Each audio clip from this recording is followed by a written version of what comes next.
Hello, सकाळी माझ्या किचनच्या गॅलरीमध्ये हा इतका मस्त पक्षी येऊन बसलेला होता. तर या पक्ष्याचं नाव काय मला तर काही माहिती नाही. तुम्हाला माहीत असेल तर कमेंटमध्ये नक्की सांगा.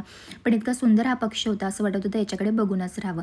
आणि सकाळी-सकाळी हे माझं पाखरू उठून बसलेलं होतं आणि नुसता रडायचा माझ्यासोबत खेळ म्हणून. मग काय त्याच्यासोबत थोडा टाईम स्पेंड केला आणि दुपारून इतका जोरात पाऊस सुरू झाला होता. आता वापीचा हा पहिला पाऊस होता आणि तोही इतका दमदार असेल माहीत नव्हतं. पण खूपच वादळी वाऱ्यासकट पाऊस सुरू झाला होता. दुपारी आमचं जेवण झाले, शंभूचंही सगळं आवरून झालं, खाऊन पिऊन झालं, अंघोळ करून झाली. त्यानंतर मग इथे आम्ही अभ्यासाला लागलो होतो. आता आम्हाला कळत तर काही नाही, पण तरीही आम्ही मस्त खुश होत होतो, विठ्ठल विठ्ठल करत होतो. संध्याकाळी शंभूला आम्ही हॉस्पिटलला घेऊन जाणार होतो. कारण की त्याच्या अंगावरती ना बारीक-बारीक पुळ्या आम्हाला दिसत होत्या.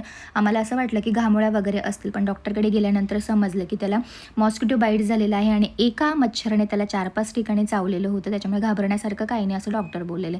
मग परत रिटर्न येताना आम्ही मस्त पाणीपुरी खाल्ली होती आणि मी खूप दिवसानंतर पाणीपुरी खाल्ली होती.